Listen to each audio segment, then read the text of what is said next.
আমার নবী বিশ্ব নবী জনাবে মুহাম্মদুর রাসূলুল্লাহ, সকলে বলুন সাল্লাল্লাহু আলাইহি ওয়াসাল্লাম।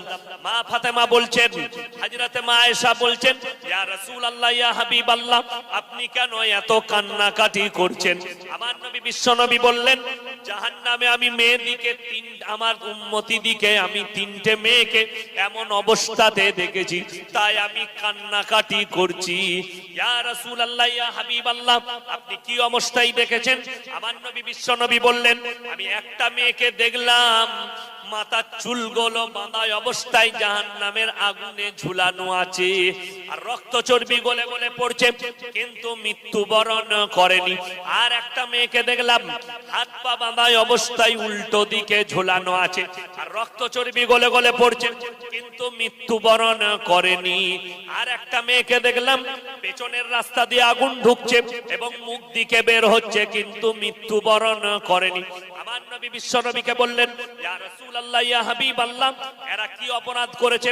আমার নবী বিশ্ব নবী বললেন, প্রথম যে মেয়েটির কথা বললাম, সেই মেয়েটা রাস্তাঘাটে বাজারে পর পুরুষের সামনে নিজের মাথার চুল প্যাট পিট খুলে ঘুরে বেড়াতো, বেপরদা ভাবে ঘুরতো, আল্লাহ তাই তাকে ওই আযাব দান করেছে।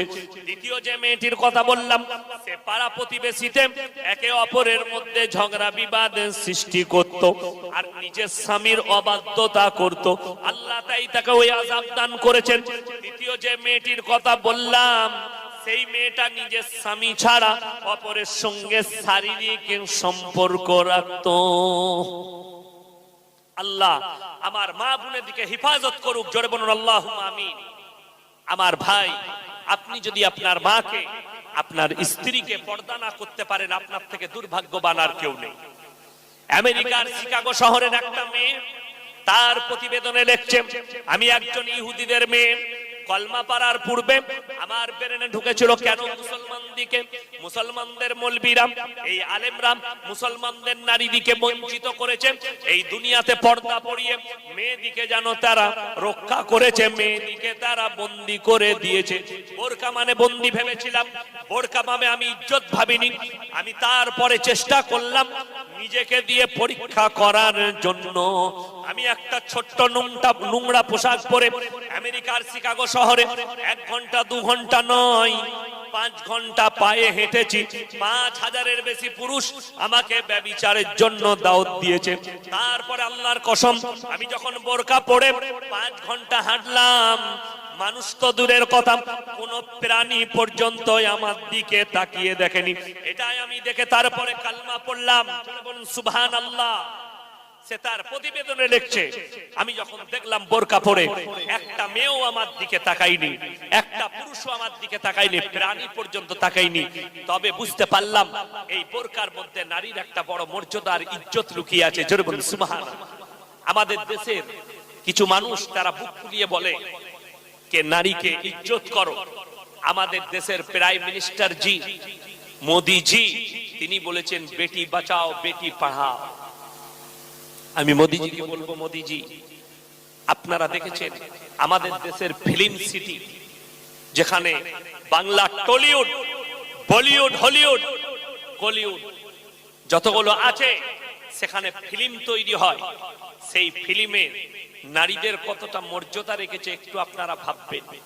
একটা ফিল্মের পোস্টার লাগলে একজন নায়ক তার পা পর্যন্ত প্যান্ট, তার ফুল হাত শার্ট, হাফ হাতা গেঞ্জি, কিন্তু একটা মেয়েকে অর্ধ উলঙ্গ পোশাক পরিয়ে তার পোস্টার ছাপা হয়। এটা নারীদের মর্যাদা হানি। আর ইসলাম বলেছে নারীদিকে মর্যাদা দাও।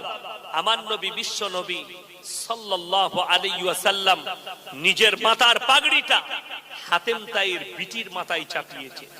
নবীজি সাহাবীরা বললেন, ইয়া রাসূলুল্লাহ, এটা মুশরিকের বিটি। নবীজি বললেন, আমি মেয়েদের মাথা ঢাকতে এসেছি, খুলতে আসিনি, জোরে বলেন সুবহানাল্লাহ। আমার নবী বিশ্ব নবী মক্কা বিজয় করেছেন। মক্কা বিজয়ের ঘটনা শুনলে আপনার চোখ দিয়ে পানি আসবে। আজকে যারা দাড়ি ধরে বলে জয় শ্রীরাম বল, সেই সমস্ত বিজেপির গুন্ডা দিকে বলতে চায়, সেই সমস্ত আরএসএস এর গুন্ডা দিকে বলতে চায়, ইসলাম এত সুন্দর। আমার নবীজির বায়োডাটাটা পড়ো, জীবনে একবার হলেও নবীজি যখন মক্কা বিজয় করেন, নবীজি সাহাবীদেরকে বশ করিয়ে এলান করে দিলেন, হে আমার সাহাবীরা শোনো, আজকে আমি মক্কার বাদশা মক্কা বিজয় করেছি, কিন্তু বৃদ্ধকে মারতে পাবে না, বৃদ্ধাকে মারতে পাবে না, শিশুকে মারতে পাবে না, আত্মসমর্পণ করলে মারতে পাবে না, কাবা ঘরে প্রবেশ করলে মারতে পাবে না, আবু সুফিয়ানের ঘরে প্রবেশ করলে মারতে পাবে না। নবীজি লাস্টের এলানটা করলেন, তোমরা মক্কায় নির্দ্বিধায় বাস করবে এবং নির্দ্বিধায় তোমরা নিজেদের ধর্মকে পালন করবে, তোমরা তোমাদের ধর্ম পালন করবে, আমরা আমাদের ধর্ম পালন করব। জোরে বলুন সুবহানাল্লাহ। এটা ছিল নবীজির আখলাক আর নবীজির চরিত্র। আমরা শুনে রেখে দাও, যদি এই দেশে মুসলমানদের ইরাদা থাকে, মুসলমানদের মনে যদি এটা থাকতো যে এই দেশে আমরাই থাকবো, হিন্দু ভাইরা থাকবে না, এটা তোমাদেরকে ভুল বুঝানো হচ্ছে, এটা বিজেপির গুন্ডারা ভুল বুঝুচ্ছে, এই দিলীপ ঘোষের মতো পাঁঠাগুলো ভুল বুঝাচ্ছে। আমার ভাই শুনে রেখে দেন, যদি সত্যিকারী ইসলামের মধ্যে হক না থাকতো, আমার নবীজির আখলাক না থাকতো, 850 বছর রাজত্ব করেছে মোগল সাম্রাজ্য, তোমরা একটা মন্দিরের মাথা খুঁজে পেতে না ভারতবর্ষে। তোমরা খোঁজ নিয়ে দেখো, কাঁচিতে একদিকে মন্দির আর একদিকে মসজিদ, মসজিদটা তৈরি করেছে অরঙ্গজেব রহমতুল্লাহ আলাই, মন্দিরটাও তৈরি করে দিয়েছেন অরঙ্গজেব রহমতুল্লাহ আলাই। জোরে বলুন সুবহানাল্লাহ। আমাদের দেশের মোগল সাম্রাজ্য, তারা রাজা ছিল, যখন তাদের কমান্ডার রেখেছে অনেক অমুসলিম ভাই কমান্ডার ছিল, মন্ত্রী কমান্ডার অমুসলিম ভাই ছিল, এতে কোনো দায়বদ্ধতা নাই। বিভেদ করবেন না, রাজনীতিকে রাজনীতির জায়গায় রাখুন, ধর্মকে ধর্মের জায়গায় রাখুন, নিজের ধর্ম পালন করুন, মন্দিরের আরতি বাকি থাকুক, মসজিদের আজান বাকি থাকুক, এটাই ইসলাম, এটাই হচ্ছে আমাদের দেশ মহান। এরা মনে করে এই মুসলমানরা দেশের জন্য কি করেছে, তো জেনে রেখে দাও, যদি চীনের সঙ্গে যুদ্ধ হয়, চীনের বর্ডার থেকে শুরু করে কাশ্মীরের পাকিস্তানের বর্ডার পর্যন্ত তোমাদিকে যেতে হবে না, তোমরা ঘরে ঘুমবে, আমাদের মতো মৌলবীদিকে দাঁড় করিয়ে দাও, আমরা পাকিস্তানের উপরে গুলি চালিয়ে ইনশাআল্লাহ দেশের হেফাজত করব। জোরে বলুন ইনশাআল্লাহ। কেন? এই ধরতি, এই হিন্দুস্তান আমাদের, এই জমিনে জন্ম নিয়েছি, এই জমিনেই আমরা মৃত্যুবরণ করব। আমার ভাই তোমরা বলো, মুসলমান কি দিয়েছে? শুনে রেখে দাও, তুমি কবার এই ভারতবর্ষকে চুমু খেয়েছো? শুনে রেখে দাও, আমরা 5 ওয়াক্তের নামাজ এই ভারতবর্ষের জমিনে আমরা মাথাটাকে ঠেকি আমার আল্লাহর সামনে, এই জমিন সাক্ষী দেবে আমরা ভারতবর্ষকে কি দিয়েছি, এই আসমান সাক্ষী দেবে, আমার আল্লাহ দেবে। ওই জন্য আমি অনুরোধ করে যাব, আমার ভাই, একটা আমার মাটা যেমন আপনি ভাববেন আপনার পাশের একটা হিন্দু বোনেরও ততটা ইজ্জত যতটা আমার মায়ের ইজ্জত, আমার বোনের যতটা ইজ্জত একটা হিন্দু বোনেরও ততটা ইজ্জত আমার কাছে, এটা মাথায় রাখবেন, এটা প্রত্যেকটা মুসলমানকে মাথায় রাখতে হবে। আপনার দ্বারা আমার নবী বিশ্ব নবীর হাদিস, তোমার বাড়ির পাশে যদি কোনো অমুসলিম বসবাস করে, সে যদি খেতে না পায়, সব থেকে প্রথমে তাকে তোমরা দান করবে। জোরে বলবেন না সুবহানাল্লাহ। সে যদি বস্ত্রহীন হয় তাকে বস্ত্র দাও, সে যদি ক্ষুধার্ত হয় খাবার দাও, সে যদি বিপদে পড়ে তার পাশে দাঁড়াও। এটাই হচ্ছে আমার নবীজির আখলাক এবং চরিত্র। ইসলাম কেউ কি ঘৃণা করে না, ইসলাম কারোর উপরে আঘাত করতে চাই না, কিন্তু জেনে রেখে দিবেন, আজ থেকে নিয়ত করুন, জীবনে যতগুলো পাপ করবেন করবেন, জিন্দেগিতে কেউ শিরক করবেন না। জোরে বলুন ইনশাআল্লাহ। আমার আল্লাহ ইচ্ছা করলে সব গুনাহ মাফ করবেন, কিন্তু ইন্না শিরকা লাযুলমুন আযীম, কেউ যদি শিরক করে, আল্লাহর আসনে কেউ কি বস করায়, আল্লাহ সে গুনাহ কিন্তু মাফ করবেন না। আমার ভাই, বড় কষ্ট লাগে আমাদের দেশে কিছু মানুষ বেকা গাছের নিচে বসে, জটা ধরা চুল, মোচেতে মুখটা ঢেকে গেছে, গাঁজার টান মারে, অনেক মায়েরা বোনেরা তাদেরকে আল্লাহর ওলি মনে করে তাদের কাছে তাবিজ দিতে চায়। আমার বর্তমান জেলায় এমন লোকে মাজারে বসে তাবিজ লিখছে, এক ওয়াক্তের নামাজ পড়ে না, এমনকি জুম্মার নামাজটাও পড়ে না। আপনি যদি বলেন আমি আশিকে রাসূল, আপনাকে প্রমাণ দিতে হবে আপনার আখলাকে, চরিত্রে, ব্যবহারে খাজা মঈনুদ্দিন চিশতি রহমাতুল্লাহ আলাইকে আপনি বলছেন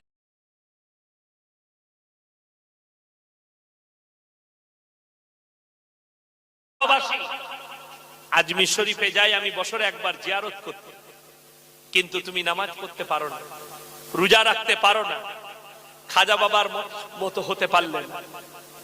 খাজা মঈনুদ্দিন চিশতি রহমাতুল্লাহ আলাইহির জীবনীটা আগে পড়বে, তারপরে ভক্ত হবে খাজা বাবা। 12 বছরের পর থেকে খাজা বাবার মৃত্যুকাল পর্যন্ত একদিনও তাহাজ্জুদের নামাজ কাজা ছিল না। জোরে বলুন সুবহানাল্লাহ।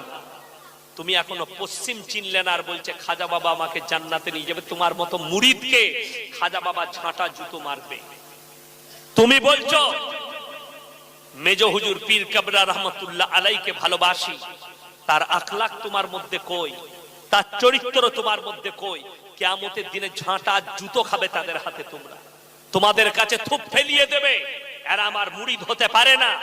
যদি মুরিদ হতো, এদের আখলাক থাকতো। রাস্তায় দেখা হলে আমার দিকে অনেকজন বলে, আমি একবার মুর্শিদাবাদ বর্ডারে জলসা করতে যাচ্ছি, তো আমি পিসাব করতে দাঁড়িয়েছি রোডের গায়ে, হাই রোডের গায়ে, ড্রাইভার দাঁড় করিয়েছে।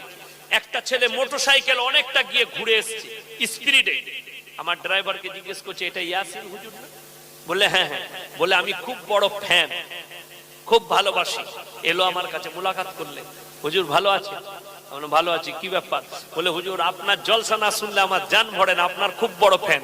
আমি বলি কি, আমাকে কি ভালোবাসো? তুমি তো চুলটা কেটেছো শুয়োরের মাথার মতো, দুদিক চাচা আছে, এটা শুয়োরের মাথার মতো উঠে আছে। কি ভালোবাসো আমাকে? আমাকে ভালোবাসলে আমার মতো চুল হতো, আমার মতো পোশাক হতো, আমার মতো দাড়ি রাখতে। ইউটিউবে অনেকজন আমাকে গালি দেয়, প্রশ্ন করে এই হুজুরের দাড়ি নাই কেন? আমার মুখেতে যদি দাড়ি, আমি যদি দাড়ি চাচা মাল হতাম, এই মৌলবীরা আমাকে জুতো মেরে স্টেজ থেকে নামাতো। আমি আবার জীবনে আজ পর্যন্ত দাড়িতে হাত লাগাইনি পড়ার জীবন থেকে। আল্লাহ আমাকে সব দিয়েছে, দাড়ি দেয়নি। এটা আল্লাহর ইচ্ছা, আকৃতি আল্লাহ দান করেন, সবকিছু আল্লাহ দেয়। আমার ভাই, যদি তুমি হুজুরকে ভালোবাসো, হুজুরের মতো আখলাক চরিত্র নিয়ে আসো। আমাদের দেশে কেউ যদি নিজের বউকে বেশি ভালোবাসে, সমাজের লোক বলে বউ পাগলা, বলে না? বলে না? বউ পাগলা, বউয়ের কথা শুনে চলে। তো তুমি যদি আশিকে রসুল হও, তুমি আমার নবীজির আখলাক আর চরিত্র নিবে না? তোমার আখলাকটা এরকম হবে না? বীরভূমের রাজগ্রাম, 12ই ফাল্গুন আমার জলসা আছে সেখানে। সেখানে একটা ছেলে আমাকে ফোন করে, আমার সঙ্গে কথা বলে, আমার সঙ্গে দেখাও করেছে। সে বলেছে হুজুর আমি দেখে বড় খুশি হয়েছি। বলে আমি আপনার এমনি ভক্ত নয়, আমি আপনার কথা শুনে আমি দাড়ি রেখে দিয়েছি। আমি আপনাদের মতো পাঞ্জাবি পরি, আমি লুঙ্গি পরেছি, সব ছেড়ে দিয়েছি। আবার জীবনে আমি দাড়ি রেখে টুপি পরে 24 ঘন্টা থাকি। তাকে দেখে দোয়া বেরুল, আল্লাহ তুমি আর জানে মালের হেফাজত করো। কিন্তু বড় কষ্ট লাগে, আমাদের দেশের ছেলেরা বলে আপনাকে ভালোবাসি, প্যান্ট পরে সালমান খানের মতো। ঠিক না? এখন তো যা পরিস্থিতি, আপনারা বয়স্ক যারা আছেন, অনেক ছেলে জিন্সের প্যান্ট পরে মসজিদে নামাজ পড়তে আসে। হুজুরদের লুঙ্গি দেখে, জামা দেখে অনেকজন বলে এরা তো ফকির। তুমি এত ভালো, জিন্সের প্যান্ট পরে মসজিদে নামাজ পড়তে ঢুকেছে। এমন অবস্থা, সিজদাই গেছে, বুঝতে পারলে? সিজদাই গেছে, পেছনে যে আছে সে পুরো আন্ডারগ্রাউন্ড আলী বাবার গুফা দেখতে পাচ্ছে। ঠিক বলছি না? পেছনওয়ালার নামাজ শেষ। আমি এয়ারপোর্টে দাঁড়িয়েছিলাম, বোর্ডিং পাস করার জন্য বোম্বে যাচ্ছি। আমার সামনে একটা ছেলে দাঁড়িয়েছে, এমন প্যান্ট পরেছে, বুঝতে পারলেন? খালি দেখে মনে হচ্ছে খুলে পড়ে যাবে। আমি বললাম ভাই প্যান্টটা একটু তুলো। বলে কেন? আমি বললাম পড়ে যেতে পারে। বলে না এটা ডিজাইন। আমি বললাম আল্লাহ, এই ডিজাইনেরও প্যান্ট বেরোইছে। বড় কষ্ট লাগে আমার ভাই। নবীজি সাল্লাল্লাহু আলাইহি সাল্লামের আখলাক আর চরিত্রে চরিত্রবান সবাই হব। জোরে বলুন ইনশাআল্লাহ। এই উলামা দিকে দেখুন, দাড়ি টুপি ওয়ালা দিকে দেখুন, মাদ্রাসা তালিব ইলম দিকে দেখুন, দেখলে জান ভরে যাবে। আজকে বড় কষ্ট লাগে, দুঃখ লাগে। আপনি কিয়ামতের দিনে কিভাবে দাঁড়াবেন আল্লাহর সামনে? কি নিয়ে দাঁড়াবেন? কিয়ামতের দিনে আপনি যদি বেঈমান আর কাফের আর ইহুদিদের সঙ্গে মহব্বত করেন, আল্লাহ আপনার কিয়ামতটাও তাদের সাথে করে দিবেন। আর যদি আপনার মহব্বত, আল উলামা ওয়ারাসাতুল আম্বিয়া, আমার আল্লাহ বললেন উলামারা, আমার নবী বললেন উলামারা আমার ওয়ারিস। কোরআনকে জিজ্ঞেস করুন, কোরআনে আছে ইন্নামা ইয়াখশাল্লাহা মিন ইবাদিহিল উলামা। আমার নবী আর পয়গম্বরের পরে যারা আমাকে সবথেকে বেশি ভয় করে তারা হচ্ছে উলামা সম্প্রদায়। জোরে বলুন সুবহানাল্লাহ। উলামারা আমাকে সবথেকে বেশি ভয় করে। আপনি দোয়া করুন আল্লাহর কাছে, আল্লাহ আমাকে, আমার পরিবারকে, সকলকে দ্বীনের উপরে প্রতিষ্ঠিত করো। আল্লাহর কসম, আল্লাহর কাছে সকলকে হাজিরি দিতে হবে, হবে না হবে না? যারা আমার আল্লাহকে চিনতে পারোনি, আমার ভাইয়েরা, আমার মায়েরা, বোনেরা, আমার আল্লাহর কোরআনকে জিজ্ঞেস করো। আমার আল্লাহ রাব্বুল আলামিন বললেন, হে আমার বিশ্ব নবী, যারা আমাকে চিনতে পারেনি বলে দাও তারা যেন সমুদ্রের কিনারায় আসে। আমার আল্লাহ কোরআনে বললেন, মারাজাল বাহরাইনি ইয়ালতাকিয়ান বাইনাহুমা বারযাখুল লা ইয়াবগিয়ান। দুটো সমুদ্রকে আমি আল্লাহ পাশাপাশি বহমান করেছি, একটার পানি নীল আর একটার পানি সাদা। বাইনাহুমা বারযাক, বারযাক মানে হচ্ছে অন্তরাল। এমন অন্তরাল দিয়েছি তোমরা চোখের সাহায্যে দেখতে পাবে না।